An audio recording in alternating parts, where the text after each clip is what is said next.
Hello, everyone, and welcome to episode number 152 of the Peak of Serenity podcast. As always, I am one of your hosts, emallson, and joining me, we have my co host, Anomoly. Hello. And this week, we're going to be talking about the new slate of Mythic Plus affixes that are currently on the 10.1 PTR So good. to come out in season 2, replacing some of the old ones. But there's also, we both had farm this week, at least in theory. Yeah, We theory. we got raid testing that did happen, and then we got pretty significant change from what I can tell to the Windwalker 4 set bonus. hmm Uh, they will be happier with this. But before we get into all of that, Adam, how was your raid week? it was not non-existent, we'll say. We only rated Thursday this week. Because typically, as generally speaking, after a tier nowadays, we take a week off. So we killed was it Razgath early on Tuesday last week. We took Thursday off, of course, last week, and then Tuesday this week. So we walked in the raid Thursday, see how much we could clear. I unfortunately, two things happened. Was on a work trip, but I was back by Thursday, so could have raided. Except I got strep throat while on that work trip, so couldn't really talk. Couldn't really move. It was awful. I haven't had strep throat since I was like 12. I feel like, Yeah, so I was super sick. It was not a fun situation. Like it was like every time I swallowed, someone was stabbing me in the throat. yeah, So like even having like throat lozenge, like cough drops or whatever, like in my just to like cool it down or make it not hurt as much, hurt because like I have like saliva in my mouth from sucking on a cough drop. And so yeah, no, it was a rough couple days there. But I feel better. And my raid actually went like the raid team did well. They went in Thursday, they cleared everything but Dathia. So hey, went that's good. seven of eight, yeah. With our typical weird healing comp, this time instead of three evokers and a monk, it was three evokers and a paladin. Nice, Yeah, our little nice. our weird little comp that I think is changing soon. We'll see. Um, but yeah, no, they did really well. Other than Dathia down, I think is really good for us. A lot of those bosses I think similar to you, we haven't killed in like a month plus. Yeah. So we're able to get through a ton of them, which was really good. So, but yeah, other than that, I haven't honestly. I logged into WoW for like the first time today just to do the vault thing. I need like 5 or 6 more of those stupid little cracked whatever Yeah. currency things to upgrade my final gem. Pro So, tip for that: oh, the okay. keys quest that you get at the start that gives you like 6 keys. You can do Uh that on huh. an alt that you don't care about getting the item for. Like if you're not planning to play it the rest of this season, you can go and you can get the keys. The keys are account bound, Oh, so okay. you can get them on an alt, set them to your main, and then just get the ring on your main. Now, the rings are way better on alts than on mains. They're like way more of an upgrade. You're way less likely to like I know several of our DPS just don't use the ring. It's just not an upgrade for them. Uh huh. Um so like if that's the situation you're in, you probably don't want to do this, but if you're playing a tank, if you're playing a healer, I believe it's pretty good pretty much universally for those roles. Yeah. Yeah. I know for Mistweaver, it's your best in slot item. If everything's at max, it's 424 is the max, right? So, Yeah, yeah. um, Which yeah, requires like you need 60 of the primordial whatever fragments yeah, to get there. And then the crafter to make the upgrade item. yeah. So I am 6 away. So I'll probably do a couple more quests tonight just to get a couple more keys. And hopefully that gives you one more gem that I can break down and get Yeah. that done. But yeah, no, it's been a crazy week of really no games for me. Just a lot of reading and sleeping, we'll say. So how was your week? You had your raid last night. So did you get a full clear in one night? We did actually. We got a full clear in. This is actually probably the Nice. first time since Sanctum of Domination that we've done a 1 night clear. And honestly, in Sanctum, I don't know if you really count it because I'm pretty sure it was like we just didn't do Fate Scribe, right? Like Yeah. we just Still, didn't do that's Fate all that's Scribe. we consider it a one night clear. We've got everything done with Fate Scribe, I'll say. Yeah. Um, but it's been a long, long time since we've been at that point because like season 3. I mean, we killed the jailer and then had a month until season 4 to get everybody cutting edge, Yeah. and so that didn't we didn't really get one night clears Yeah. in. We were going both nights every week pretty much. Um, and then season 4 was just a complete mess for us. So uh, Yeah. very little. Like I guess technically at the end of season 4 we kind of could have one night cleared because we could clear a singular instance in one night, but we did a lot of like, so and so needs this item off of this boss, so let's go to Castle Nathria and get them there, hymnal and that kind of thing. Yeah. Yeah, I think we always at that point we were also still selling mounts for like Hmm. Sylvanas and Jailer mounts. So like we'd always have like a second night of raid for at least sales, stuff like that. So Yeah, yeah, it's been a while. but yeah, Did you guys just real quick, did you guys one platform Dathia? yeah, we've been doing that actually since we started Okay. farm. Oh, It's awesome. so nice. That makes that fight so much more tolerable. Yeah, I Like, think I think we were trying that because we had about when I looked at our logs, we had about 15 or so wipes to Dathia. So I'm wondering if that's what we were trying. I didn't actually look into yeah, it, but it took I'm us a wondering if few we tried wipes the something new. first time to do it. But I think Dathia would have just taken that amount of wipes anyway. I don't think it really increased the number of wipes. If anything, it might have Yeah, decreased it because the level of coordination you need is just so much lower.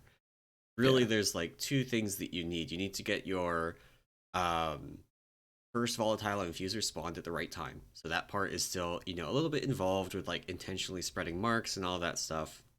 uh huh, And then you need to have your raid group kind of like overall positioning coordinated, so that people are in range of healers. The platform is really big.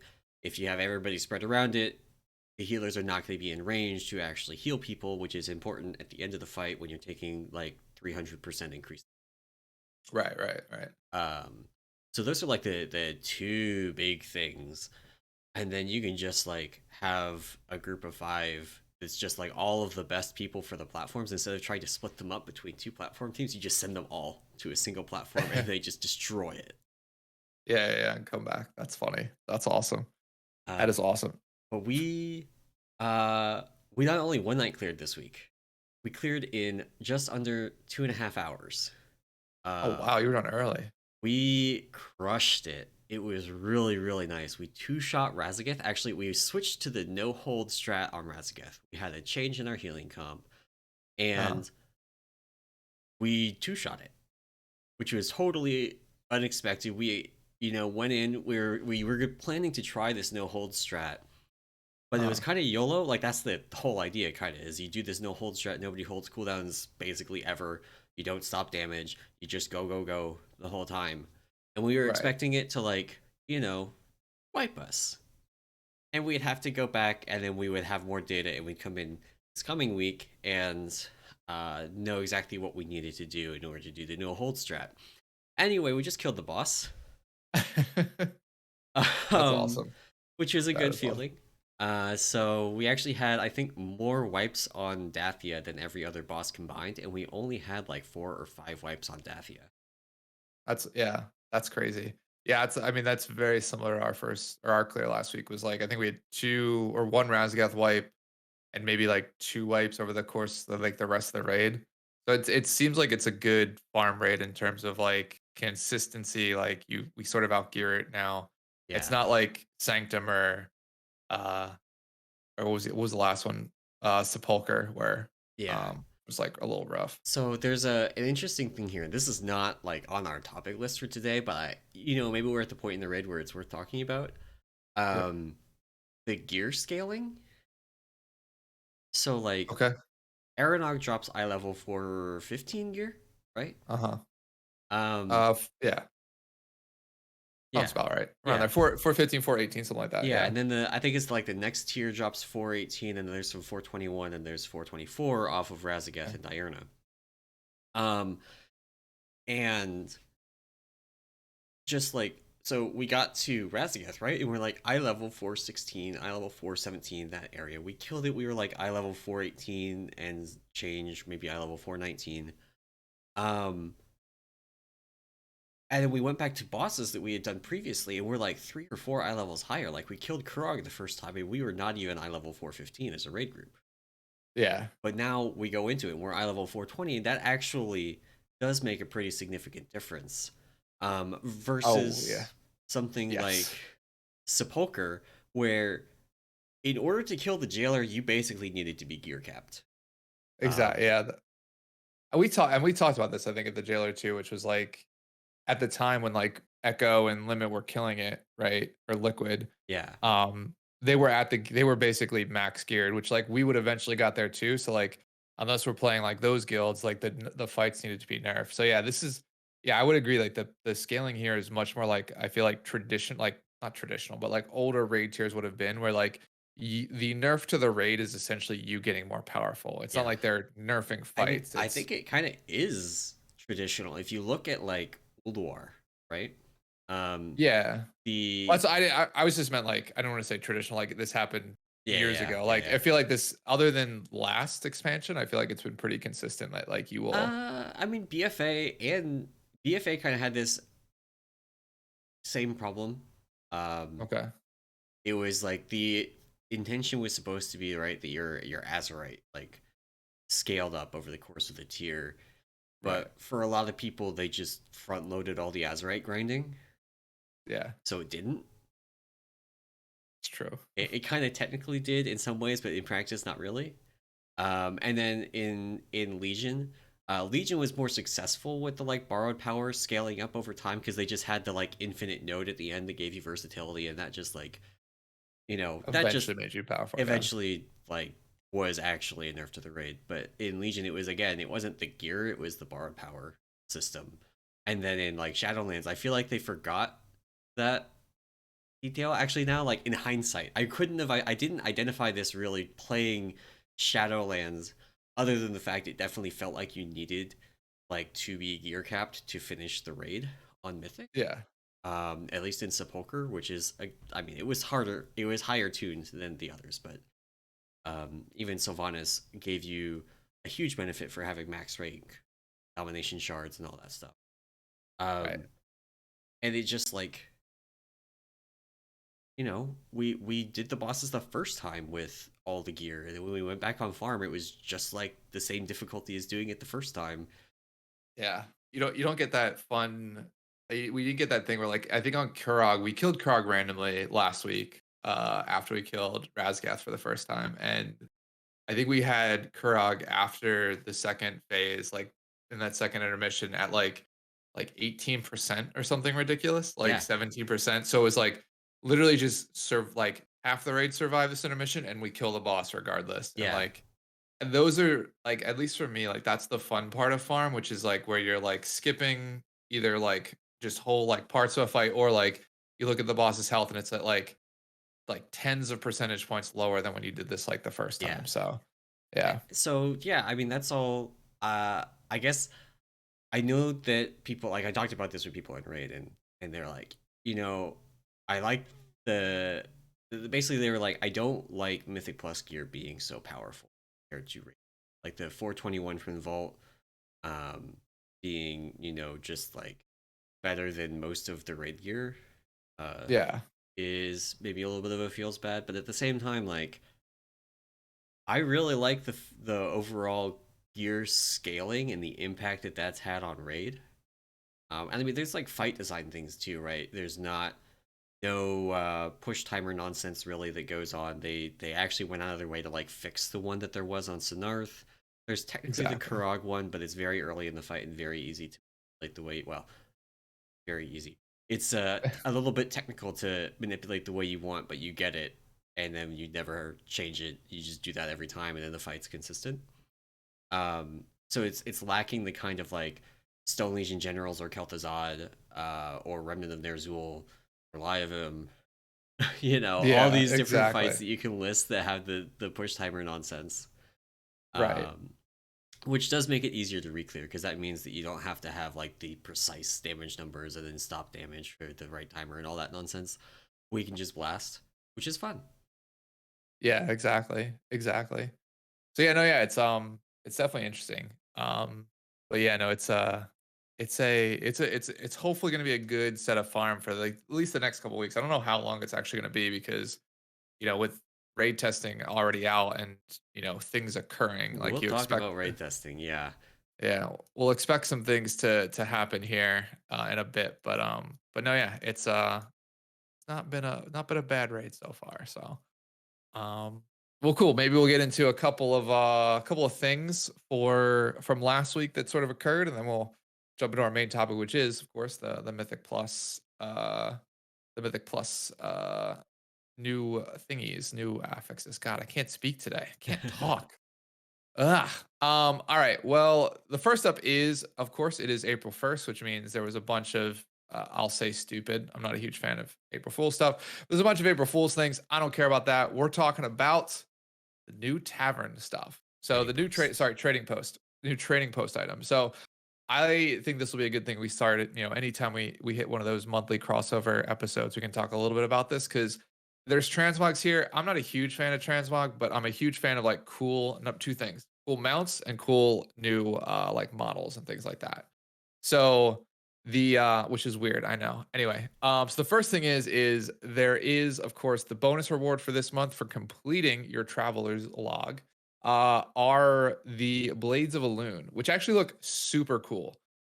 So it's two blades of a loon, one light or I guess moon infused, and one dark.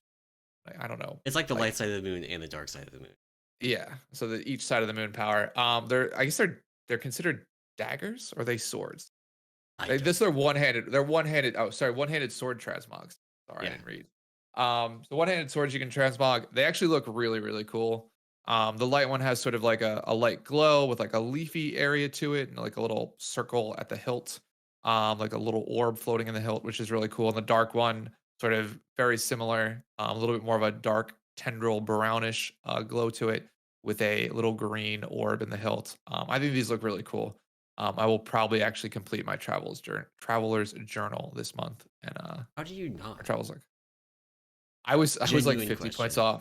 Oh, okay. I was 50 points off last month. I've played a ton of Destiny. I've been raid logging for most Yeah. part. I mean, So it's just you get so close by just doing the raid that I was yeah, like, how do you not? And I was it's like, like, okay, if you do literally like no dungeons, okay, I I think guess that would I think I did happen. one Mythic Plus dungeon last month. Yeah, So okay, that'll do that's it. how it happened. Um, Um, some of the other like highlights. There's a new recolor of the Cloud Serpent kind of mounts.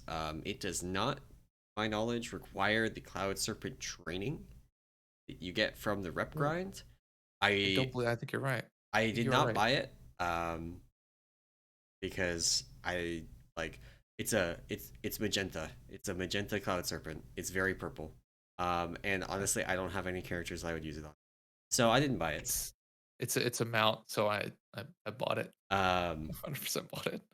so I cannot confirm whether it requires that or not because I actually don't have any Cloud Serpents and don't have the training. So Yeah, I if really you like the if Cloud Serpents on my monk, so if you I buy it have and you most of them. can't use it because none of your characters have the Cloud Serpent training, ping me, I guess, because that would be kind of funny and also we could help get Blizzard's attention for it.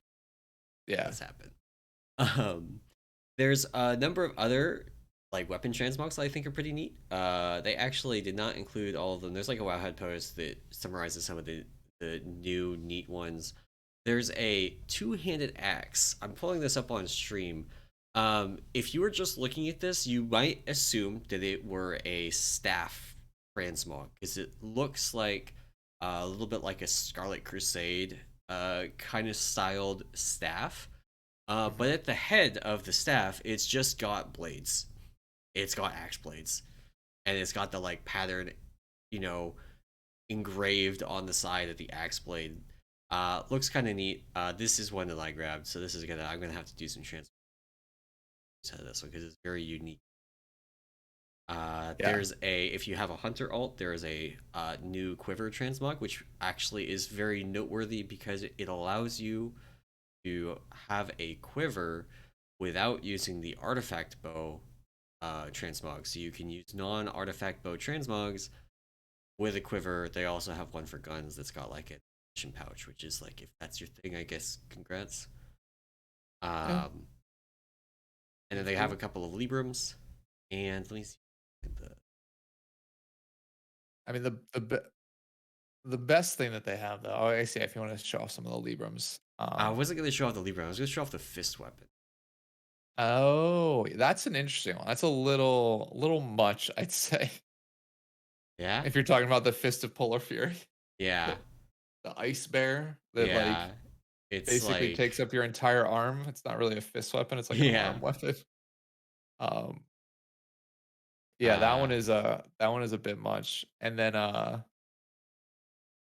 yeah, the only other thing is there is a pet, which if you're a pet collector, and actually even if you're not a pet collector, like Egg Bob is the name of the pet, is it's just hilarious looking.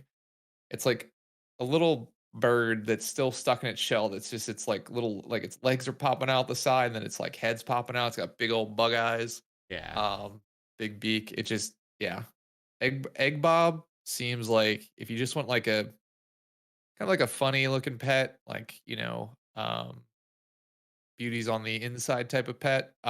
This is sort of I think what you'd want to go for. I think it looks pretty funny. It looks pretty good. So all right. I can't find the right animation to actually show. We're not gonna show it off. gotcha. It's just like it's a bear. It's like imagine a bear face made out of ice, and you just stick that on your fist, and that's the fist weapon. Yeah, So of course I had to pick that one up. nice. I don't know when I'm ever going to use that one, but I have it now. That's a good one. Yeah. Yeah, I got the mount for sure, and then we'll see. Maybe I get the pet. So the pet looks kind of cool, but I don't typically keep pets out, so Yeah, probably that was kind of my probably skip deal. that one. Um, but no, yeah, that's I mean trading posts. I think again we've talked about this. I think even before like when it launched, this is sort of like I think one of the coolest things they've added to WoW. I think it's fun to check this stuff out and gives you something to do over the course of the month, or if you're like a buddy of mine, something to do over the course of the first 24 hours after the month ticks over. If that's how you want to play the So game, you wanna go do it. do But everything in the first it day. is so So easy to max out your bar if you just do. If you're like, I mean, I have not even had to think about it. I uh showed up for raid, did some weekly keys, did some alt keys, and I just like had the bar, and that's nice. That's I feel like the correct level of tuning. Like I played quite a yeah, bit, and I just had it done. yeah, yeah. It was definitely super cool. Um, so yeah, so that is I guess some free loot you get just for playing the game. Speaking of free loot, well not we'll say free in quotation marks. There is an Amazon gaming promotion going on. So if you're not familiar with it, if you have Amazon Prime, you can go to I think it's like gaming.amazon.com and you get a bunch of free like in-game items for a bunch of different games. So WoW is of course one we're talking about today. And so there is a mount on the Prime Gaming or Amazon Prime Gaming membership page that you can collect. It's the big or battle bear, which is of course the black bear. I forget. This used to be It's a what was trading this? Is card a game. trading card game mount. Yeah. Yeah. Uh, Um, this is a coming back. second trading card game mount that they've given away. The other one they get that Drake that they gave away. It's TCG. Exactly. Um, Also, of course, Wowhead with the clickbait title. The title of the Wowhead post for this is Oh, Amazon really? Prime Gaming reveals new Warcraft rewards every month for a year, which reads like they've revealed what all of the rewards are.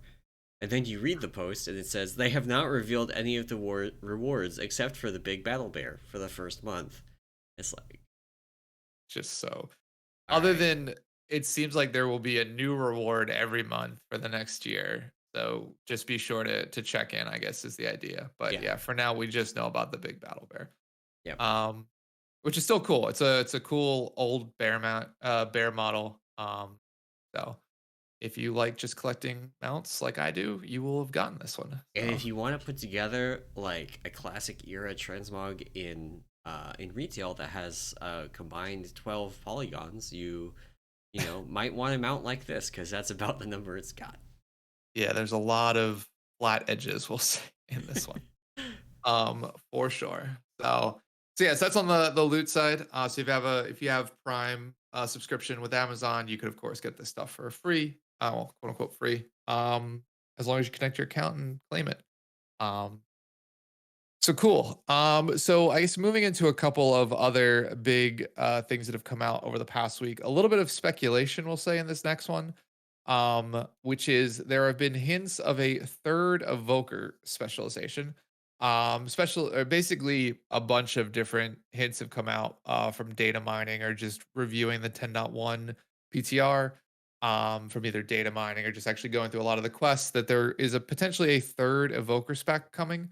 The newest comes from a couple of voice lines from Neltharion, where Neltharion talks to, is speaking to three Drakthir, basically calling one of them his Devastator, another his Preserver, basically devastation and preservation And focused. notably calls out the dragonflights that those correspond to. Exactly. Devastation being red and blue, preservation being green and bronze. And then this final one, basically being the essence of the Black Dragon flight, and Neltharion says to augment all those around you with my power.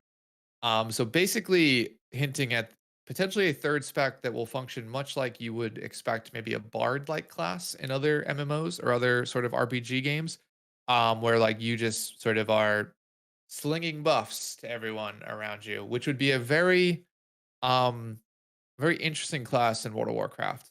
We don't really have that concept, we'll say today, of a class that only sort of spits out buffs to everyone around them. Yeah, So it'll be interesting to see if they actually take this forward. I'd say, I mean, my money is on no. Like, I think this might just be a story beat that, the fact that this final Drakthir is the essence of the Black Dragon flight, the fact that the Black Dragon flight is mostly considered a bunch of, not a bunch of, but like outcasts and generally are considered like the quote unquote bad guys in most of the story. Um, we'll see if they actually bring this forward, but it would be interesting to I say the think least. the thing that sells this, so aside from the data mining, like there was a data mined quest that seemed to be like a specialization unlock quest. Similar to if you've done the Forbidden Reach or the Demon Hunter starting zone, you know, they have kind of a quest that offers you a specs and then a second quest later that unlocks the other. Uh-huh. So it seemed kind of like that. So that, I mean, I'm maybe it was something that was scrapped. So, hard to read into the data mining. But the thing that kind of sells this for me is that there are no spells in the Evoker spellbook that are Black Dragonflight related. Right. The closest is maybe they've got oh, what's it called? The thing where they fly forward and like nuke the ground. Oh yeah, like it's not Dream Breath, but Well, yeah, Dream it's the Breath's the root. green one. Yeah, Yeah, but there's like the root one, right? yeah, it's like devastation. That Yeah. one might be tagged as with the Black Dragonflight, but that's it. Like, there's a Right. whole Dragonflight that's just missing from the Evoker kit, and um, Neltharion is the one that created Evokers, so it seems odd for there to be literally no Black Dragonflight spells in the whole class. Exactly. And so that's, I think, the thing that kind of indicates that, you know, there might be a third spec. The question here is like when? Like obviously we're getting data mining about this. Adding a new spec mid expansion, like we talked about this before, but adding a new spec mid expansion would be unprecedented. Oh yeah. Yeah. Like the last time they added a new spec to something was like when they made druids 4 specs with the Yeah. launch of Cataclysm. And I mean, I guess maybe technically you could count like changing survival to be a melee hunter, which was again with the launch of Legion. Uh-huh. Um, so I guess maybe this points towards maybe this is like trying to build up towards having that happen with 11.0. True. Um, Yeah. but it's also super non-committal because, like you said, it could just be a story beat. You know, maybe they test the waters with these and see what people think. Right, yeah. Yeah, and it just becomes it's like yeah, as a part of the story, and there's some story beat that we haven't gotten to yet that's like, oh, there's a reason these Drakthir haven't, been included with the other Drakthir, like considered outcasts, like Yeah, which means us as player characters will not be able to have this power. So yeah. yeah, this will be an interesting one. And I mean, we talked about this before, so I'm not going to repeat my whole rant, but I don't want a bard class in WoW No. because of the way that rating is structured, right? Like power infusion, win free totem are just bad enough. Unless it's something like paladin auras where it's just like raid wide all the time and it's, that kind of stuff. Like I could be okay with that. Like if they made a class that were basically built around doing like paladin auras all the time and you like Uh-huh. because that's kind of like bard in Final Fantasy has songs that they do um that are just the whole raid, which 8 people instead of 20, but still just the whole raid gets it. Right. Um, like I would be okay with that if they did something like Final Fantasy's Dancer, which is one person basically getting simped by the dancer. I don't want to deal with that. Power infusion's bad enough. Yeah. And that even is setting aside the whole like, okay, so I work at Warcraft logs, and doing like I have zero faith in Blizzard, like not putting a bunch of haste effects on this. Like I mentioned this before, haste is fun. People like getting haste. That's why power infusion is the way it is. Haste is also just not something that can be um, reattributed analytically. It's just too hard. You just can't. Because there's things Right, like right. what happens when people get extra casts of spells inside their cooldowns. Well, that is damage that like power infusion gave them. But, you know, how do you know without actually having like a whole 100% complete model of the game? And just, yeah, Yeah. it's, Yeah, it becomes a headache just from an analytics perspective. And I think, I mean, in general, WoW doesn't do like if we think more or less about group content, even about solo content, like yeah. but the buffing, I don't know. I guess when you Like buff yourself, it's a higher buff, but I don't know. the way Like, that it works for like the dancer in Final Fantasy is that they basically have a rogue style combo finisher that just does a ton of damage. And it's like in the scheme of a raid encounter, it's not that much damage. Um, but when you're just out doing stuff solo, it's plenty enough for you to comfortably just like 1v1 mobs and do quests and all that stuff. And that's, probably what they do here. Like Brewmaster, you can kind of have the same thing where like you have cooldowns and stuff, and you can do fine damage solo. And then you can just touch of death something from time to time and just like absolute shadow realm. So gotcha. I feel like that's solvable, but I genuinely would be really concerned about having a actual class, basically. I don't want to do great lead or Gotcha. Gotcha. That's fair. That is fair. Um, well, cool. Well, yeah, that's tons of speculative. I mean, that's super speculative post. Blizzard said absolutely nothing. And to be fair, there's nothing in the game that even says you can select a third evoker spec. So yeah. we'll see if it does come to fruition. If there is one, they are doing really, really well at hiding the actual like spells and talent data and all that stuff. Yeah, exactly. Yeah, no, for sure. For sure. So Um, well, cool. Well, a couple of maybe final points, and then we'll get into sort of the affix discussion. There was a couple of bug fixes this week. One just monk related one that popped up was that they did fix an issue that caused so for Mistweaver, sorry specifically, but they fixed an issue that caused the additional Tiger Palm from Awakened Feline to sometimes not cast while changing, facing or moving out of melee range. So basically, if you take Awaken Feline and you Tiger Palm, you'll hit, your target plus an adjacent target. So it seems like if you were moving as you hit Tiger Palm or the mob was moving, it could sometimes miss and not hit anything, even if there was a mob close by. So minor bug fix. I mean, to be completely honest with you, I didn't even realize this was a thing. Yeah, It hadn't really popped up on our radar in terms of Discord stuff. So this sounds like um, one of the. This sounds like a classic kind of race condition where it, like picks a target, and yeah, then tries to cast, but that could be in like the next server tick, and in that time you could turn away from the mob, or the mob could move away, or you could move away. And Right. so then when it tried to actually cast on the target that it picked, nothing would happen. Yeah. Exactly. Exactly. So, minor fix, we'll say for Mistweavers there, nothing else super major in the bug fix week.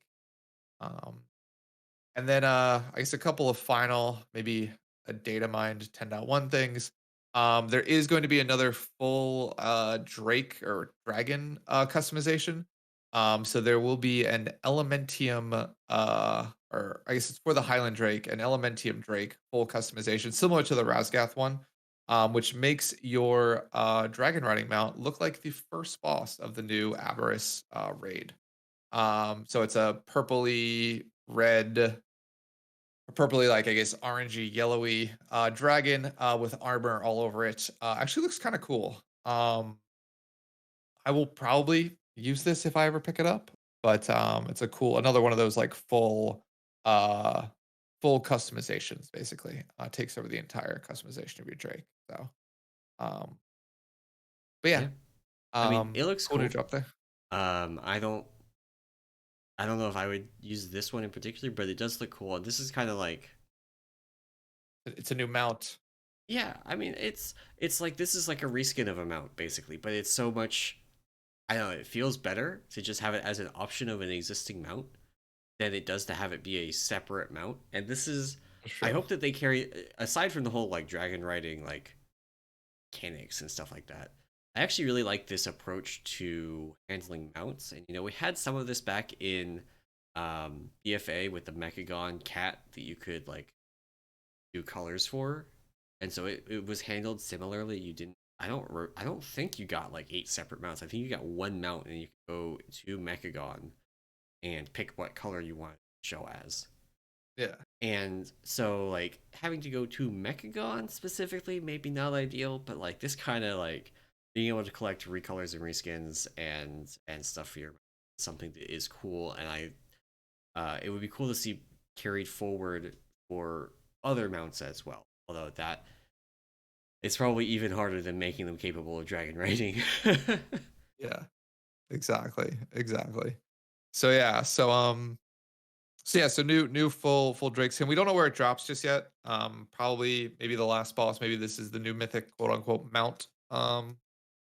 For Aberrus, but yeah, that is something new. And then one of the, I guess not final thing, but next up is they are adjusting. Blizzard is adjusting what you need, how many boss you need to kill for your weekly raid loot in the Great Vault. So everything is going to be increasing by one boss kill. So instead of 2, 4, 6 like it is today, it will be 3, 5, 7. Um, and probably just in line with the fact that there's going to be one more boss encounter in Aberrus versus Vault. So there'll be 9 in Aberrus, only 8 in Vault. Excuse me. And I so honestly wish they would just leave it at 2.6. It's just nicer. Like, especially if yeah. it currently looks like the end wing. So like right now how it works is you can do everything except the end wing, and you can have your full vault. Um Mhm. which is pretty nice. Because the end wing, like if you're doing heroic in pugs and stuff, the end wing, Diurna, and Razageth is a very significant step up in. So pugging it's pretty rough at times. Um, so the way that Aberrus is set up is there's a 3 boss end wing: Magmarax, Echo of Neltharion, and then spoilers, Scale Commander Sarkareth. The Uh, final boss. And so what this means is it's not the end wing that you get to skip. You have to do the first boss of the end wing to get your vault, or one of the bosses of the end wing, um, which would likely just be Magmarax because it's just like a patchwork boss with extra steps. But still, I like the fact that you just like not worry about doing the end wing bosses uh, Yeah. for your vault. Yeah. I bet you Blizzard wants at least to get that third slot to at least, do the majority of the raid. So that's probably the only reason they upped it by one. But yeah, now there's gonna be a slight change going into next season, so keep that in mind. You need to kill one extra boss each week for that. Speaking of bosses, we did have raid testing this week. So I will unfortunately, as always, am no not allowed or not. I was gonna say not allowed. I'm not able to participate in raid testing. Were you able to do any testing this week, Emerson? Not really. I was talking about this before the show, but we had people that just couldn't come, and so we had like 11 official signups and some like verbal like I'll be there's, and then ended up people couldn't make it. Busy days at work the day Uh-huh. of, and so we ended up with just 7 people, and it's like you can't pug 13 people for mythic testing. You're just wasting your time. Um, so we ended up just looking at streams and stuff instead. And we'll see. We might try and organize it for this coming week. The guy who was organizing it didn't post their sign up, so I might do that if I actually want to do it. Then I probably have to just do it myself. Gotcha. Yeah. Gotcha. The raid testing though was very buggy. Um, I heard. so the first boss they hot fixed mid pull like multiple times. It was like initially there was an issue where we thought this was intentional, where like the boss has these puddles that you run lasers into, and when you run a laser into it, the laser goes away. Well, it was also removing the puddle, and we thought that was like an intentional change to like simplify the boss because it is the first boss of the instance. Mhm. Apparently, it wasn't intentional. They hot fixed it so that they don't go away. But then they had another issue where like the number of puddles and lasers that you get depends on like how many armor pieces you've broken off the boss. So if you get puddles, break armor, then get lasers, you don't have enough puddles to get rid of all the lasers. Oh, that's fun. That's fun. So there's not new puddle spawning, or yeah, there's not a Yeah. lock in the number of puddles and So lasers. Interesting. they fixed that too, I believe. There's just stuff like that. And then the second boss that they tested, which is one of the Endwing bosses. This is Zskarn, aka the Trap boss. Uh, I don't even know what to say about the testing. It was a complete mess. Not even like on a technical level, like the boss, the mechanics worked.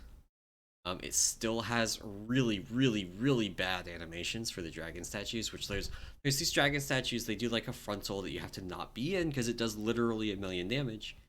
So really need to not be in those. You know when they're casting, when they're going off, visuals for them. And so I just like watched people over and over again on stream. Like the edge of the animation, it's like they took an animation and they just scaled it up really big for it. It covers a lot of the room, um, and just the edge of the animation is you just can't see it. It's not Yeah, there. But I just watch people over and over again be visually out of the animation and then take 1,000,000 damage and die. that's crazy. So they got to fix Yeah. that. But the whole thing honestly was just a mess mechanically. So the idea is that you get the boss puts out traps throughout the room over time, and the traps are more of area denial than anything else. They don't like kill you or explode or anything, but if you stand in the area where the trap is, you take a stacking dot that will rapidly. So you need to try and prevent extra traps from spawning and also remove old traps in order to not run out of space before you can kill them. Right. So to that end, there are these golems that spawn, and these golems Ooh. will run around and try to spawn extra traps. So you gotta stop them from doing that. And also, when you kill them, you can basically like disassemble them to disarm an existing trap. Okay. And this is where it gets really, really bad. They have so much health. They are so difficult to CC. Or like not difficult to CC, but it's like you can't kill them if you just like trap them. And they're immune to poly, they're immune to fear because they're robots. Right. Can't do that. Um so like it's just and then there's the thing that like when they first spawn, you have like 10 seconds before the first of the dragon heads goes off. And on heroic, it was like one dragon head fired at first, and then the second time 2 fired, and the third time 3 fired. Well, on mythic, it starts at 3. Oh Jesus. You have no Um, room in the place. You have a robot running around trying to set off a trap. right. So you also just have more traps that are spawned by the boss, I guess. So it's just like there's too many traps around. So even if you keep the robots from spawning new traps, you just have so many traps that you can't actually like deal with the Move fact or that you dash, have yeah. the traps. Like it's hard to deal with the robots, and then the robots have too much health, so you need to commit a lot to kill them.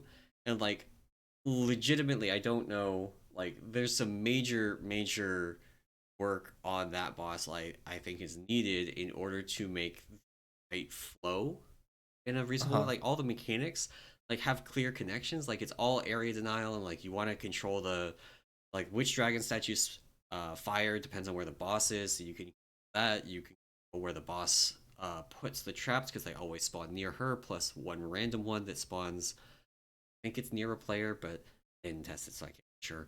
It seemed like that on heroic. Um, and then just like these golems. Oh, and then there's a they have this listed as a tank mechanic. I did not see a single group do this as a tank mechanic. She spawns bombs that will explode. These bombs don't have a timer visible, which is another like UX thing that needs to be dealt with. And they just do a lot of physical damage if you soak them, like run into them and they explode on you instead of exploding raid. And Gotcha. they give you a stacking dot. So like the idea is like you soak like one or two and you wait for the dot to wear off and you soak the other two. Except I Yeah. think there's 5 now on Mythic, but they can spawn Okay. basically anywhere in the room. So that's another thing that can happen is they can spawn inside traps.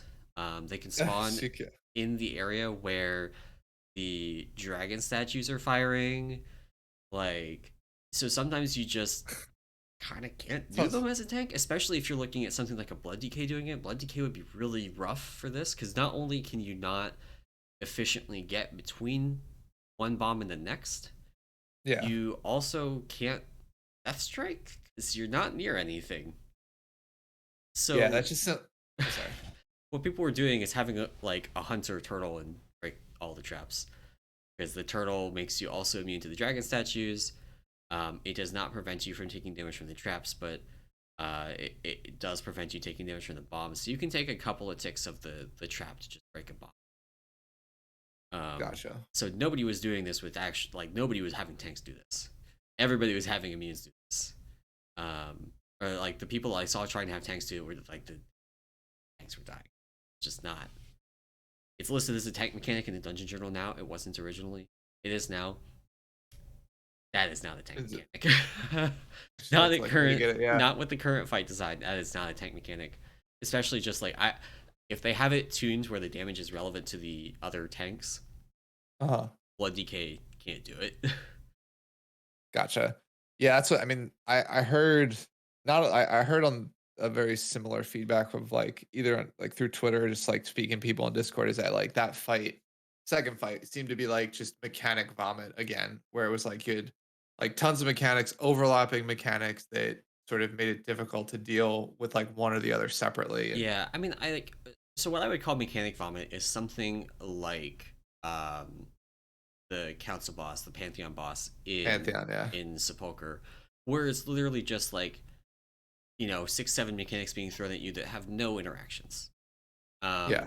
These like all of these, it's the mechanics all make sense in the same fight. It makes sense how you would have overlaps that are interesting and hard to do. The problem is that all of the timings sucked. Uh, Well, that was the thing. Is like it's yeah, you have like traps, like bombs you have to trigger as dragon cones are going off. So like yeah, you can't dodge both things. And like yeah, it seemed like right. there was just that they got the timings wrong in terms of you didn't have enough time. You either couldn't deal with one or the other mechanic, basically to eat one mechanic to deal with the second mechanic, right? Or it But yeah, all the or mechanics just kill like you if you eat yeah, something you're not exactly. supposed to, so you can't.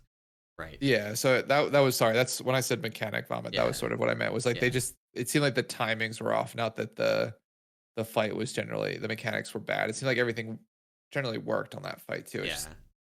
worked a little too well, we'll say. Yeah. So I mean, we'll see how it ends up. It kind of like the fight's also like it is an Endwing boss. Maybe it's not supposed to be clear what the kind of strategy for it is, but Uh-huh. it would be um oh, I guess there's one other element of it. The golem spawns are random. They can spawn from anywhere around around the platform that you're on, and then they Uh-huh. run to a randomly selected location. So, um, a lot of the time they run all the way across the platform, which means you can somewhat reliably do stuff like mass gripping them into the middle, and you can hit them with AoE stuns. But then they just have so much health, can't Gotcha. actually like you get can take advantage of that, but it's you're committing a ton making that Yeah. happen. And even then, mass grip is a 90-second cooldown at the shortest. So, and they spawn way more often. Um, I don't know. It definitely needs some significant tuning of health and damage Yeah. values, some animation and UX fixes. It needs tuning of the timings and overlaps. Like it's like I think that we will get another test of this boss. I think this will be like a Yeah. Council of Blood situation. They will test this boss at least one more time, maybe two more times, trying to fix all the problems mechanically. Gotcha. Gotcha. Well, that'll be fun. They have plenty of time, we'll say. Or maybe not plenty of time, but they have at Right. least a schedule posted, and we can So slot it into one of those slots, I we talked guess. about the like 6 weeks of time walking thing last week. The 6 weeks of time walking, the first week was this week. It's Cataclysm, Right. um, and that you know lines up with the end of raid testing and maybe indicates when they're intending 10.1 to release. Uh-huh. Um, and I don't know the state of raid testing this week did not give me super high confidence for it. Especially they bumped back normal testing again. So we still have not like 2 weeks ago they posted they were gonna have weekend normal testing. Yeah. Still has not happened. Maybe soon. Maybe Yeah. soon. Maybe soon. So we'll see. We'll see. We'll see. Well, yeah, it'll be interesting. It'll be interesting. Um, well, cool. Well, yeah, that's sort of, I guess, raid testing in a nutshell. It seemed like we were definitely testing this week. Some fights that weren't all there. So cool. All right. Well, maybe let's get into a little bit of the main topic today, or I guess maybe one more thing, but more 10.1 Okay. PTR stuff. Yeah. So there's two pieces of PTR notes that we should talk about. First is the Windwalker 4 set got changed. What it was before is basically that you would spawn like a Storm Earth Fire kind of NPC, except it was like Shadow instead of Storm Earth Fire. And it did less damage, 20% instead of 40%. Mhm. Um, and people really didn't like that. The SEF dudes are kind of a pain. In general, having one that spawns as like a guardian that doesn't even like have a fixate Good. button. Yeah. Yeah, I can definitely understand why they wouldn't like it. So their set bonus got changed. What it reads now is Fist of Fury deals 25% increased damage to the primary target and increases shadow and fire damage you deal to all targets hit by 40% for 15 seconds. So the first part, single target buff.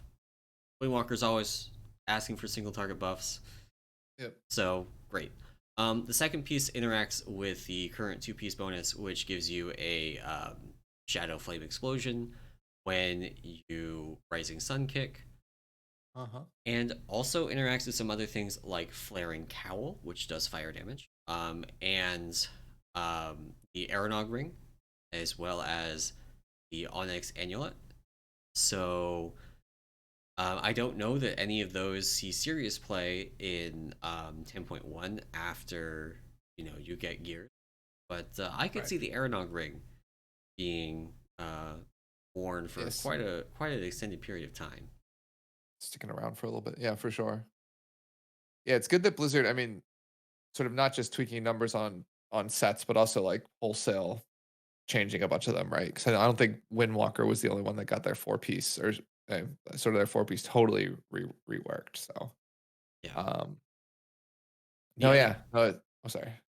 the other changes that we got, so you've been following the AWC, the kind of MDI of PvP, you might have seen Brewmaster show up, and I mean, I won't say they dominated; they didn't win, but they That's placed interesting. highly.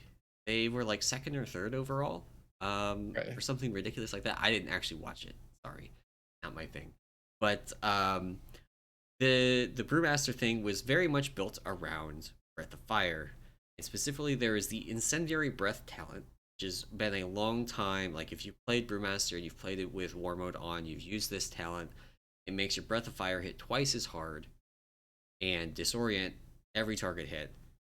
And in exchange, it has a 30-second cooldown instead of a 15-second cooldown. But Storm Snout's last keg exists, which resets the cooldown on your Breath of Fire when you cast Keg Smash. So there's Sal Salabim's Lost Tunic does that, and then Storm Snout's last keg gives you 2 charges of it, so you can like disorient. And this disorient did not DR with anything; it was on its own category. Um, Okay. so it was very powerful as a like disruption tool. Yeah. And just like the other things that Breath of Fire has going on now in the Brewmaster talent tree make that as a button better. I don't know the full build, but I have a skeleton of it that I've seen, where you're running things like Dragonfire Brew and stuff like that. Anyway, they removed that talent. It's gone. Nice. Um, Nice. in exchange, the Hot Shrub talent, which does damage based on purified damage, now has a text. Also makes your next Breath of Fire incapacitate targets after purifying 100% of your max health, which is to say they remove the talent because you're never triggering that text.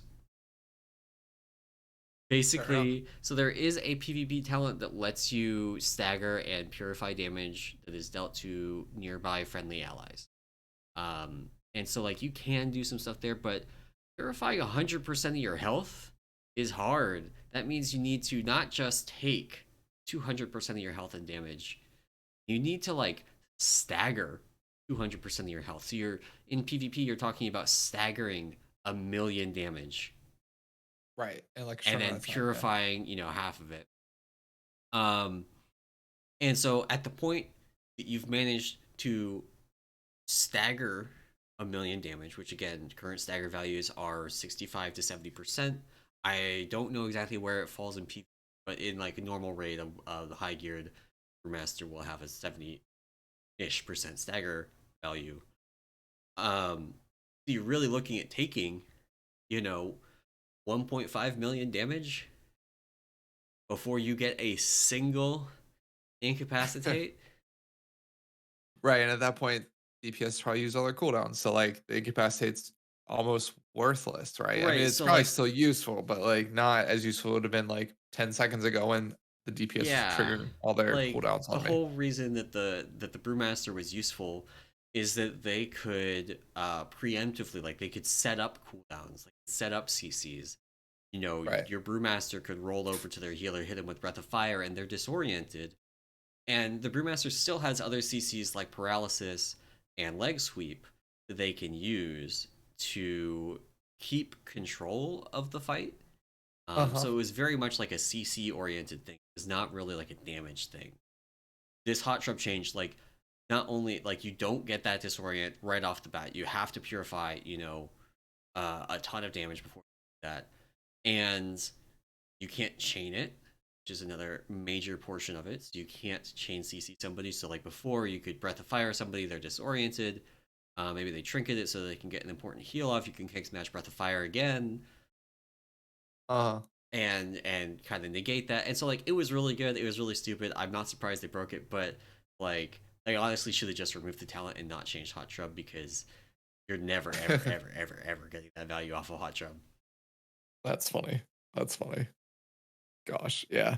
That's fair. That's fair. Should yeah, I agree with you. Should have probably just removed it. So um, um yeah. cool. And I guess interesting. I guess there was one thing on PTR for Mistweaver too, just for full disclosures. They did change our two piece again, but this was already on the PTR last week. They just finally put in the notes, which was So the two piece had been renewing Mist is a chance to grant a Soulfang infusion, which grants 5% of your maximum mana over 5 seconds.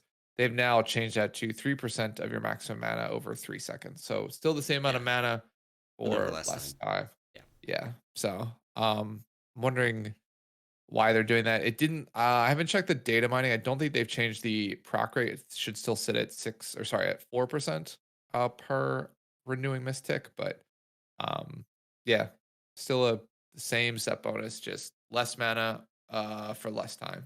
So, or sorry, same mana, less time for the buff, basically. Yeah. Um, so cool. All right. Well, maybe we jump into the main topic, which was going to be affixes, but I did want to pause briefly and just ask one question. Have you been watching any of the MDI this weekend? Because it is global finals weekend. I have not. I did hear about Okay. the no healer keys, um, Yes. which has been. So apparently, there's two things that go into this. One is that they used to have a rule that you had to have a tank and a healer. Like, kind of, we went through the era of anything goes in the MDI, and we did see some no healer keys, I believe, back in Legion. Um, and we saw Yep. some effectively no healer keys, like the infamous season 3 of BFA uh, freehold tech, where they didn't do the seasonal mechanic, which spawned ads when you didn't do it. And then the Mistweaver just picked up all the ads with healing aggro and ran away for 5 minutes while they killed the boss. So, Yeah, they trained effectively like the zero healer. final. Yeah. Yeah. Um, That was I forgot about that. Yeah, they would train the in Freehold the final spawn, right? Because that was yeah. the Bonswamdi's thing. You Well, there chain the was final that. spawn. Maybe I'm thinking season 4. Maybe it was season 4 of Shadowlands or of BFA. It's the obelisk one.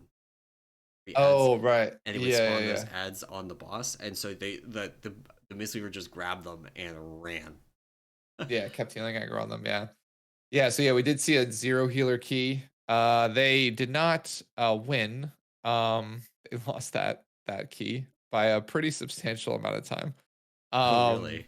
Yeah, so Cheese did it in the lower bracket finals. So they lost unfortunately, but yeah, no, it's been actually really exciting. So I would definitely go back and watch particularly some of Echo's runs. So Echo being the preliminary best team, dominates everything.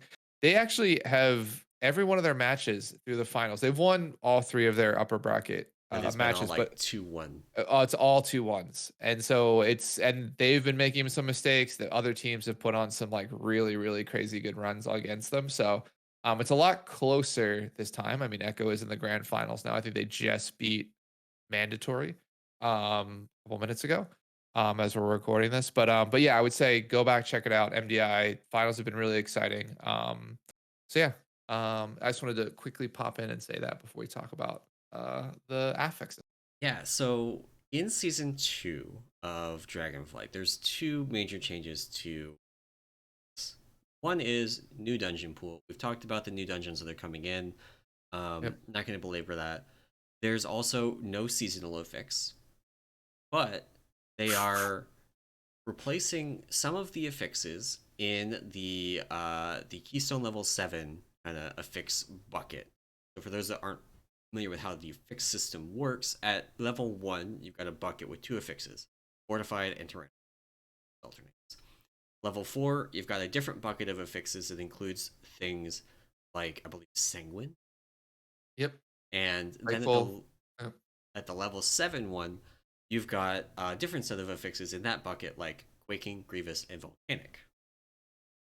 What they've done, if they've taken specifically those three that I used as examples, quaking, grievous, volcanic, are being removed.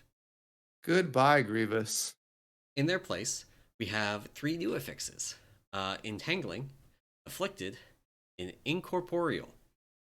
Um, Along with tuning to another, pardon my sarcasm, fan favorite affix in explosive. Um, Yeah. and in short, all a mess. Yeah, so they Uh, effectively removed one healer affix in Grievous and added three new ones, plus made one of them harder. Yeah. Yeah, So so that's the let's joke start going with on right now. explosive because explosive is one that I think most people already have. Like most people understand what explosive is. You have explosives that can spawn. You sometimes like it functions as a kind of pull limiter because if you pull too many things, you get too many explosive spawns, and your healer, who is currently primarily responsible for doing all of the explosives all of the time, can't actually kill them all, or they explode. Right. Right. So new explosive, it basically only gives you one explosive orb at a time, and in lower keys, it's fine. You can just kill it. It still can't be targeted with a macro and things like that, but it's got a lot of health now. Uh-huh. To the point that actually, I think actually two can spawn. And there's a point in like 20s where each of them requires 100k DPS to kill. Yeah, in the 8 seconds before they explode. Yeah, that's Um, the health increase has been, I think, the biggest thing that I've heard of people who have been playing PTR with this affix is yeah. that it's no longer like, because currently I think the way it works is you're right. It's a healer affix, or I mean, anybody can just essentially tab target, auto attack an explosive orb and it dies. And so Well, on bigger pull, can't tab to explosives.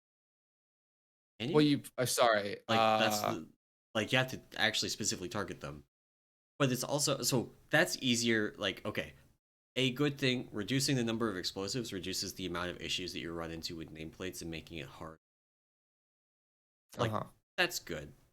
But the amount of damage that they require right now in the hierarchies, they wrap. That's on the PTR. That's Yeah, the on the PT. issue. Yeah.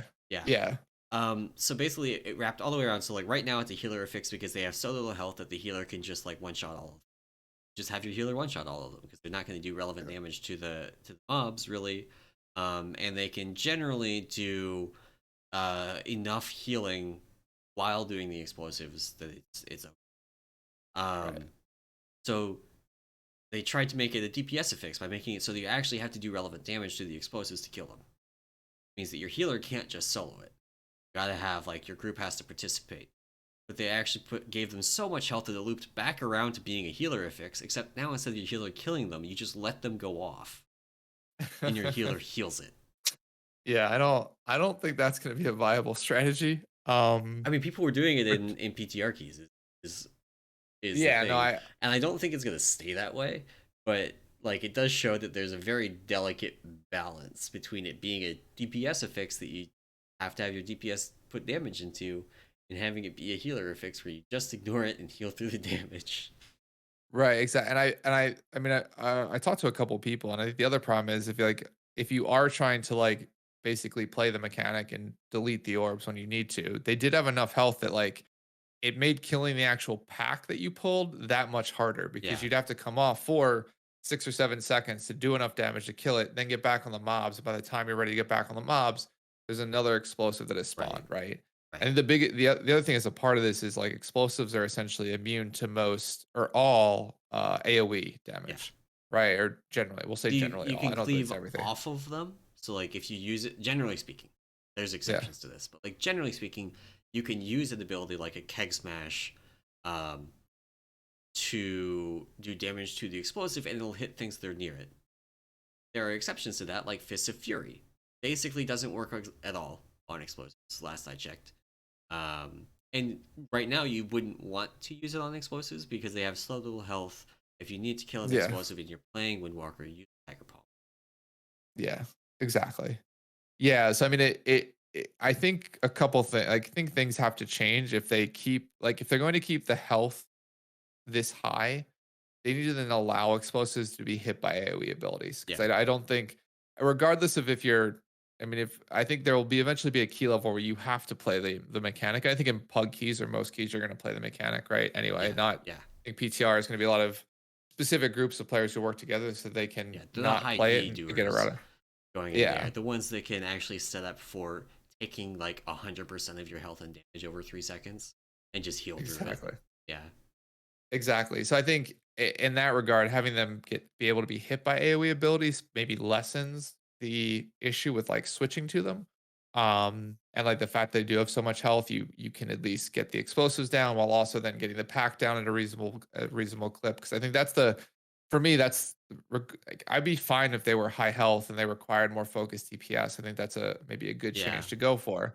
But the problem is that they require so much DPS currently that like you never actually kill the pack. So you're in yeah, this endless loop of yeah, like the pack goes down to like 10, 15% health each explosive that spawns. And so like and a pack that might have taken you like yeah. 30 seconds to kill now is, a 90-second or, 2-minute pack, right? Right, and that's one of the Um, issues that they've run into with some other affixes.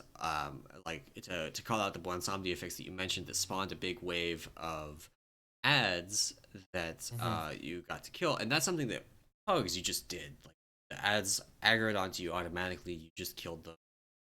But the amount of health, the amount of damage that you had to put into them did actually make the game longer. So it was a downside to doing that. Like it cost you Yeah. time to do it. So what you saw is in high keys, people would be playing combinations of rogues, night elves, and other things that just drop combat at will.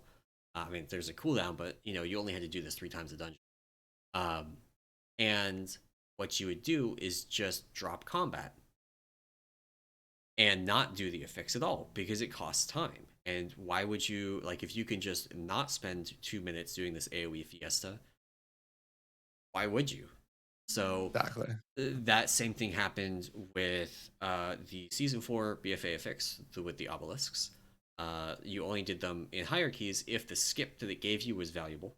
Um, it happened with Prideful, where in high keys people just didn't do Prideful. You would spawn it and then ignore it and run away from it, not do it because it was not only like a major healing check, but a very, very intense single target damage check that took a long time. Uh-huh. It happened with the season 2 effects with like and then it happened with the season 3 effects where you did like the one cooldown, you did like for the cooldown Yeah. reduction pretty frequently, and then you did the one that gave you the skip, do specific skips without a room. So it's like Yeah. over and over again they keep running into this thing where like adding big blobs of health to the dungeon, just people just don't do it. It just takes too long. It makes other things take too long. So yeah, Right. yeah. We'll see It's what yeah, it's they're yeah, well, what if they make any sort of changes to this one, it'll be I think it's for the best if they do. So, yeah. um, Um but we have 3 new affixes. They're coming in. And um I mean, just quick summary, they're all CC related, pretty right. much. We have Entangling, which is the first one. A lot of people initially read this incorrectly. Um, so Entangling will spawn and it will snare you, not root. You're not rooted in place, but you are snared. Uh-huh. Basically, you're slowed by 50% until you break the vine by getting 10 yards away. Right. Um, you can remove it with Blessing of Freedom, Tiger Celeste, that kind of stuff. Uh, Shapeshift. Yeah, but fundamentally, like right now, there's 2 issues with it. First off, you can't see it. Like it shows up as a debuff, so unless you're like watching your debuffs closely, you basically just have to have a weak aura for it, which is not ideal. The animation is bad. Because it spawns like right on you. You have to get away from Right. it. Because it's right on you, it's right underneath you. There's not really an animation for it. But then there's the second issue, which is the fact that the 50% slow at a bad time can just kill you. Just death. Yeah. Yeah. So there's things like there's also if you don't break it within 10 seconds, it's supposed to stun you unless they remove that.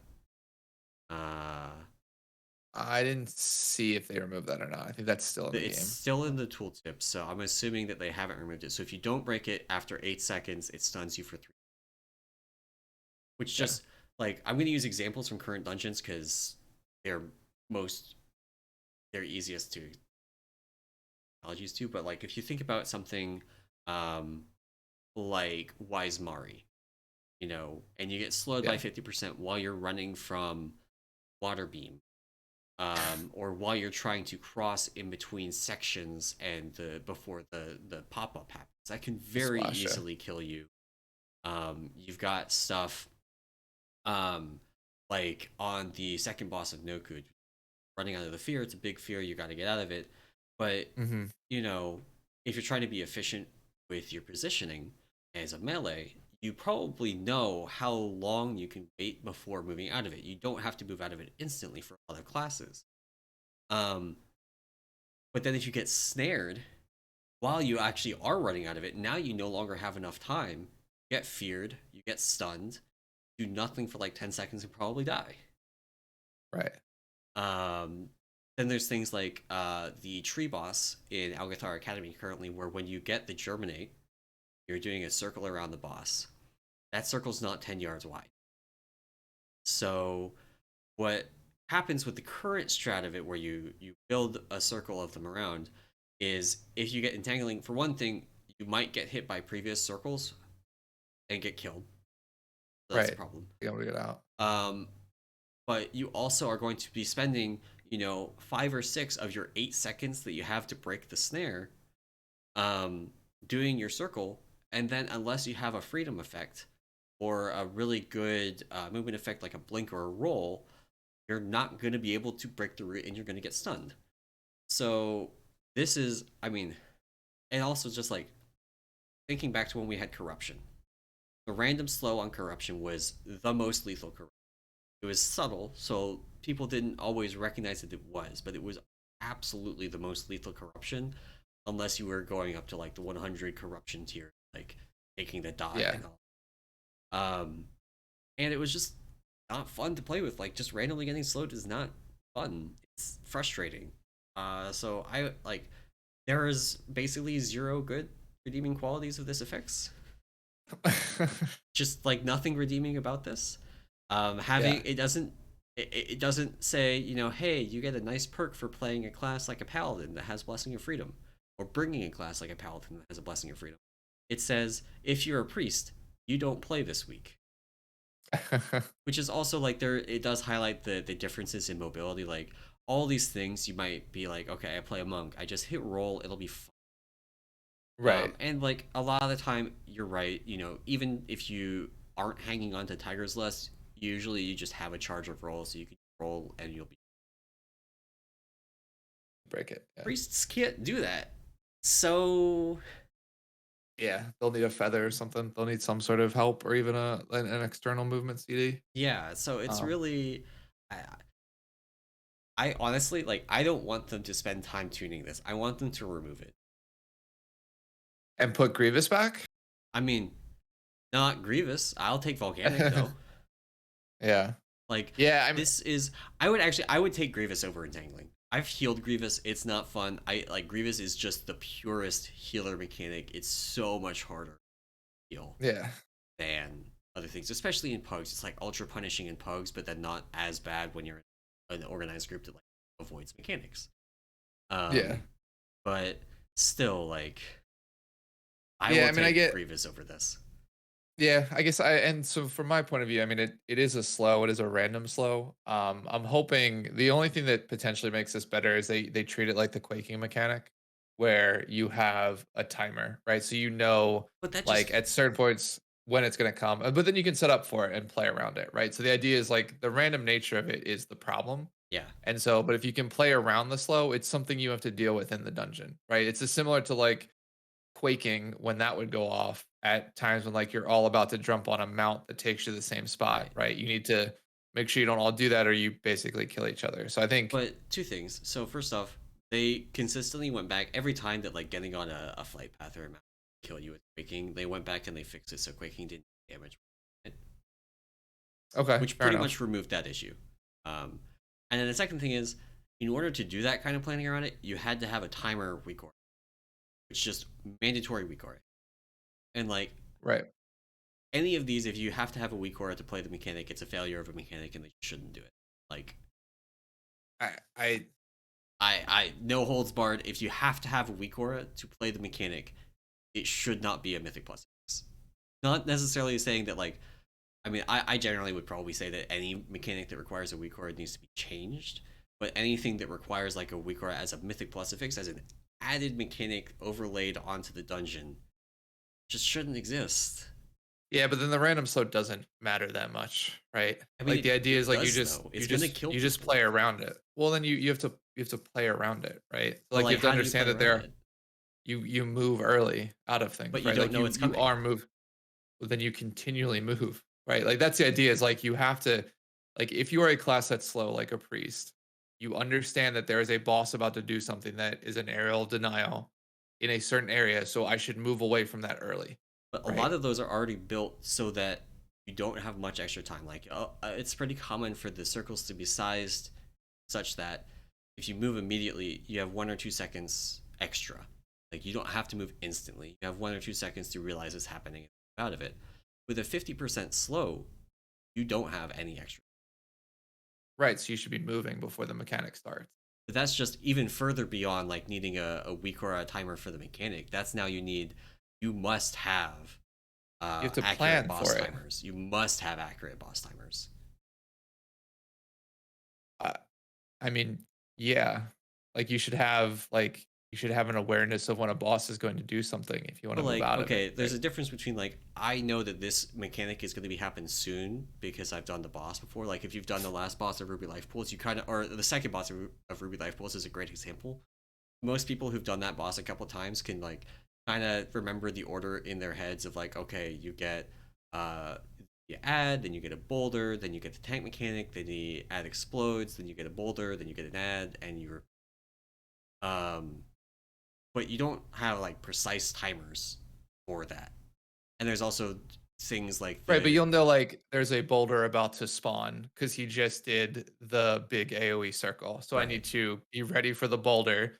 So if I know I might get slowed, I should be moving to one So side like as the unless you boulder have is coming out. if you just have like bigwigs or DBM, you just like watch the timer and you do it.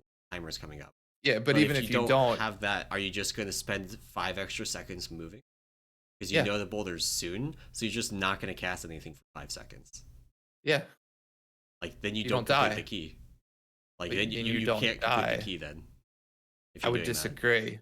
Like I would disagree because what you're talking about is someone who doesn't use any add-ons, no, which is I not the mean same person that is doing a plus 20 or a plus 23. my point is Where you missing shouldn't it, need add-ons in order to play the but mechanics. Anytime you need an that's not add-on to what I'm play the saying. mechanic, it's a But failure of a mechanic. I'm saying you don't need an add-on to play the mechanic. You can move early. You're saying that then you wouldn't time the key, which is different. You can outplay the mechanic by moving when you know the boss is about to do something that requires you to move. You can move That's early. You can already be moving. so my point is twofold. First off, you can't always do that because that's not how they design mechanics. They don't design mechanics around you getting a 50% slow rent, right? Uh, That's fine. Right. So like I you would imagine agree. a scenario where like okay, the boss could jump on somebody.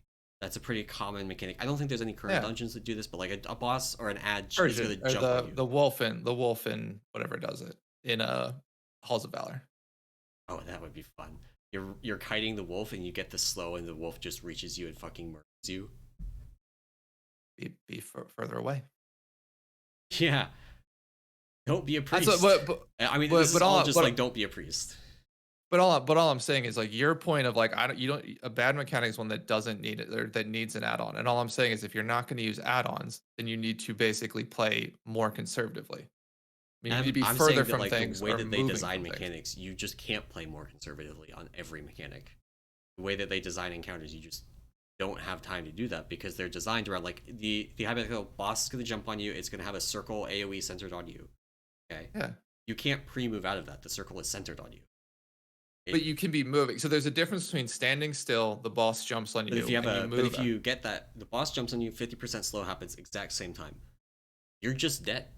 You can't pre-move that. You can't even if you're moving as it happens because Then you're your moving at teammate half should speed. do something to help you, right? Like that's then your teammates playing to support you if you don't have the ability to move out of it. Like there's ways around. Like you're saying that as an individual, But I'm saying without the like help of the anyone timing of else. those things, you can't always have your teammates help you. Like, are you supposed to play with 4 paladins that you always have a blessing of freedom? Like, they might be using their blessing of freedom for themselves. Are they like? I think we're in This the realm of very strict hypotheticals where like you're talking about a 50% slow being crippling to a specific class, and all I'm saying is if you're playing a a priest, 50% slow is crippling to everyone I with the would way say that that they there's build ways to play encounters. around that in almost any situation.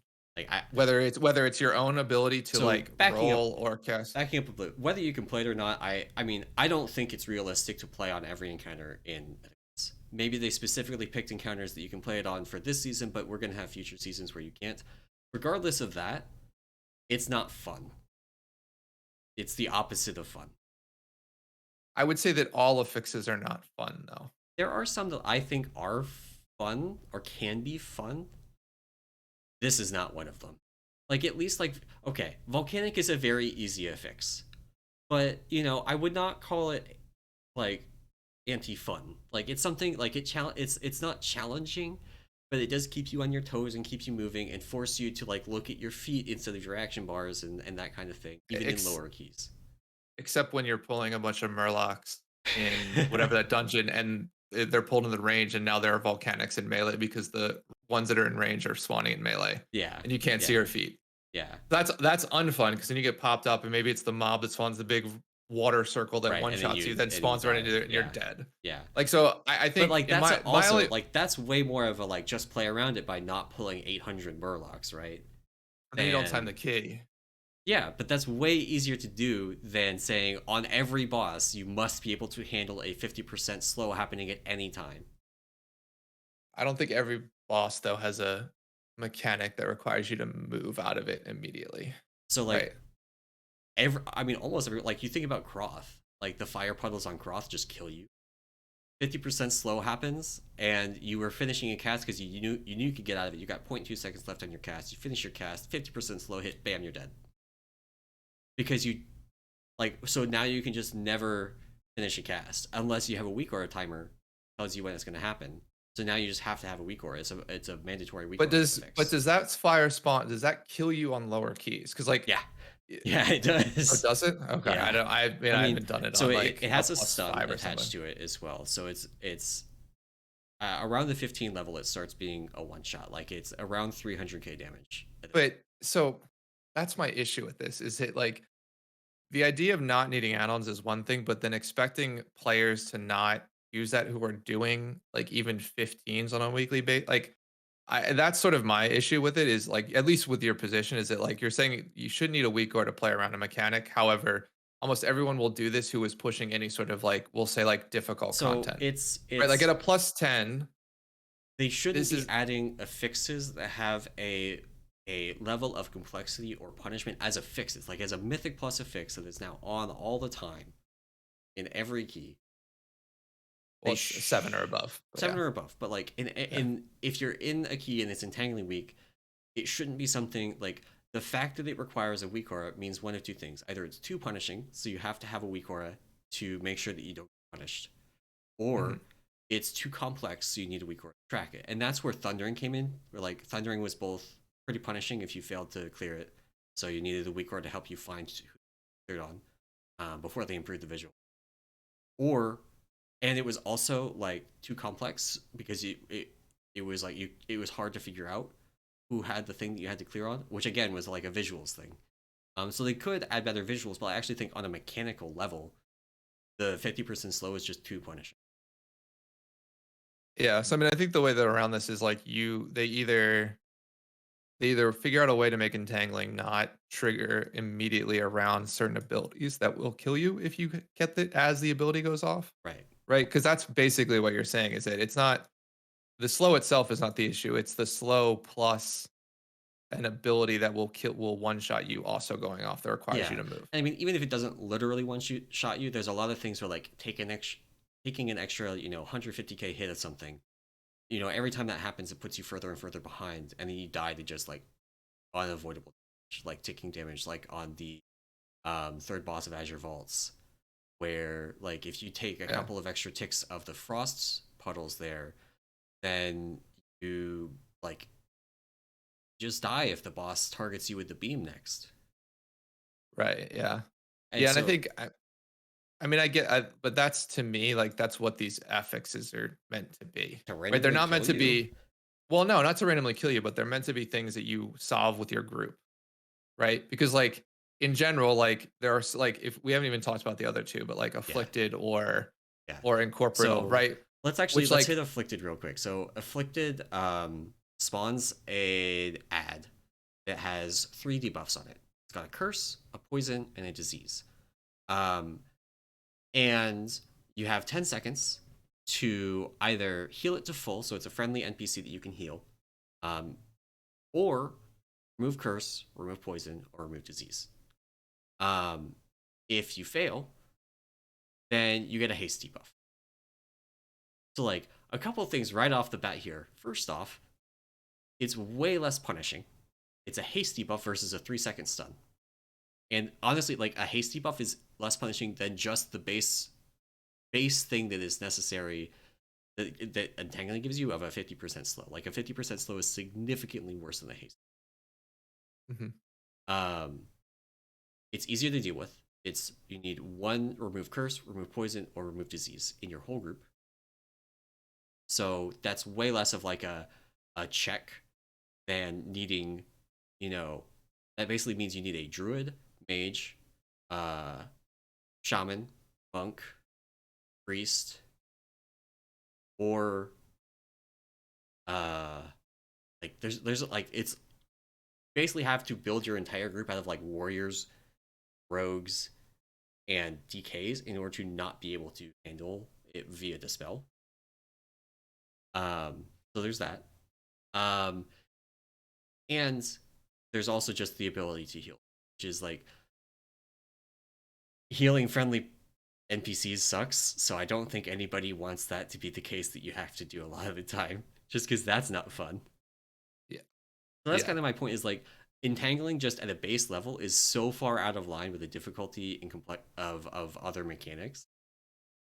Just like not even if you fail it, just like getting the 50% slow is so much worse than anything most other affixes do.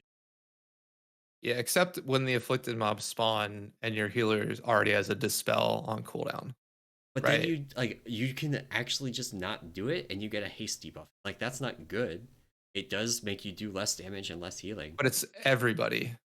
Okay. So it's in your entire party. That's fine. Right. So like I mean, it just makes like it compounds itself, right? So like 100% haste, 100% haste debuff is like a huge slow in terms of damage output and healing output, particularly for like your hot based healers. Right. There's a druid healer, this is a huge issue. Like Mistweaver monk, this is a huge issue in terms of like the healing output they can do if one of these things goes off. So like again, I mean, it's it's not good when that happens, right? But there's two things. First off, it's way harder for that to just kill your group. It has to be something where it lines up with, heavy raid group wide damage taken. Now the fact that you have your healing cut in half is a major, major, major problem. Like, yeah, or like your damage if you have to break a right, shield or something, right? right. Yeah, but it's the same as like, but the difference is it's everyone in your group here versus like the entangling mechanic is like Entangling applies one to the whole group person. at once. But it's one, but our entire discussion earlier was on the fact that if someone gets and they can't move out of something, they get one shot. That's only one person dying. I mean, Versus that's a wipe. That kills your key. potentially, unless you have a battle res or you have the ability to clear whatever the final percentage of health or whatever mobs are remaining are. Yeah. Right. My point is Like, like they're all bad. I'm not disagreeing. Like the entangling point that you're making is true, and I'm I 100% mean, with you you are, on like. but like, Well, but all I'm saying is that every affix has bad components to it that are yeah, just as bad. That can be just no, as bad as nah, like. not even close. Like, And yeah, I think that's going to be the difference. afflicted could potentially wipe you, but like if you look at the conditions where it has to wipe you, you have to have for 10 seconds, which is higher than the cooldown of an actual dispel. So like a dispel is an 8-second cooldown. So if you dispel something and then this thing spawns, you will have your cooldown of your spell back before it finishes its cast.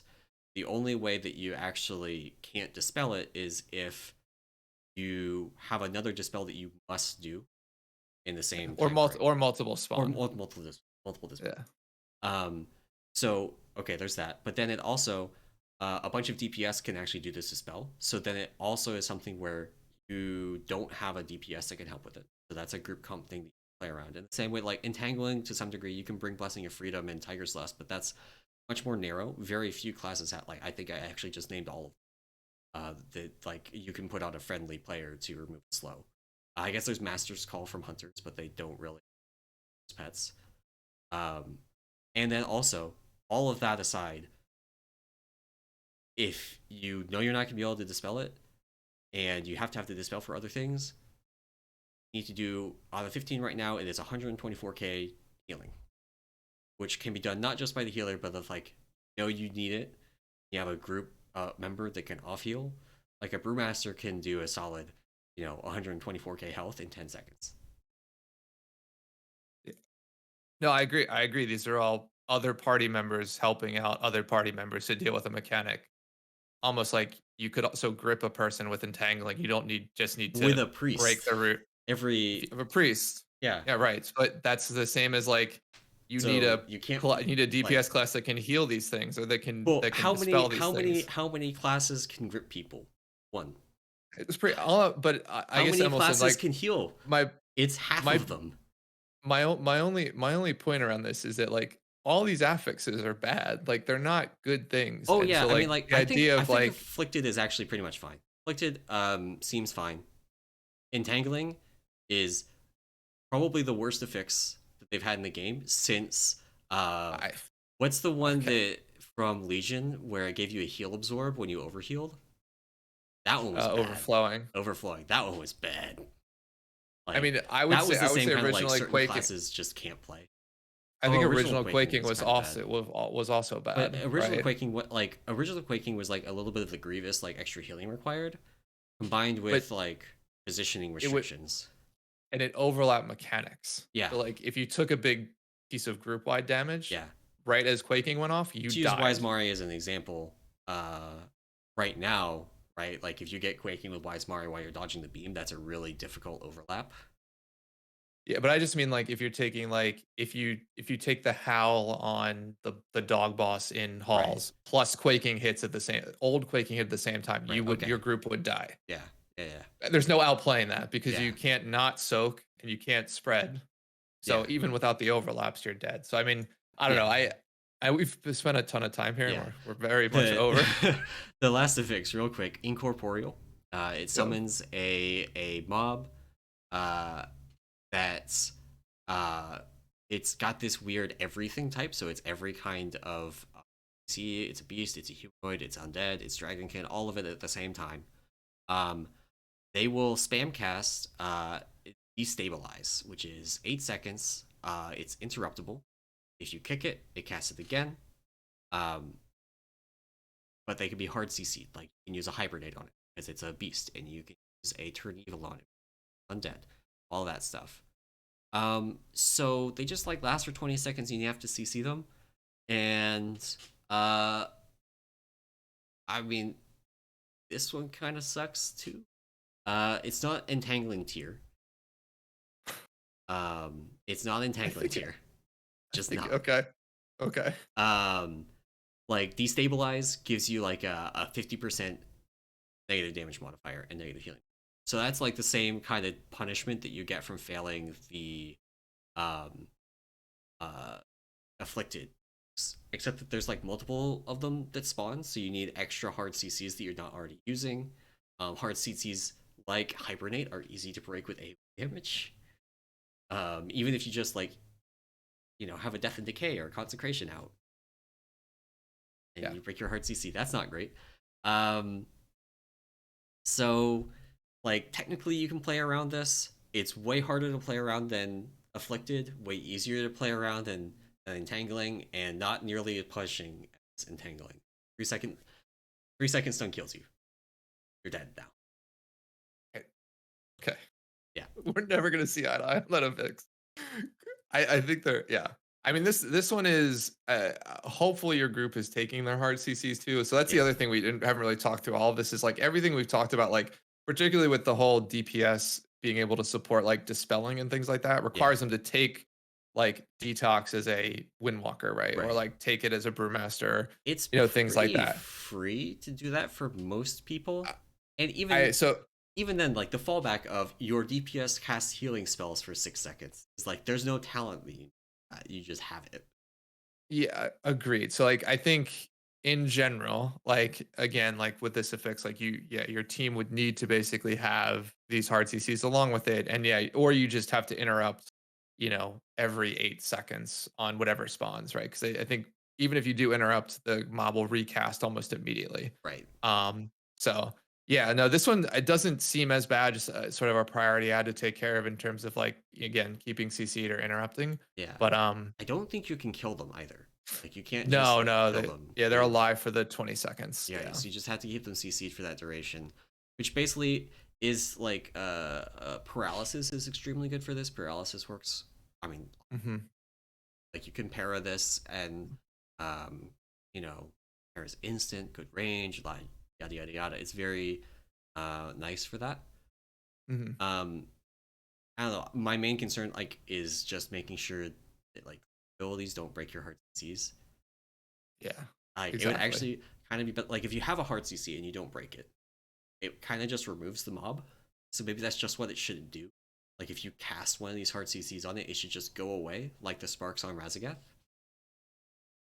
Yeah, no, but I think there's like a play style around when using it, particularly those that can get broken, that they want to incorporate into this, right? So there's things around that that are just going to be really frustrating. Like you put Death and Decay down, you can't remove.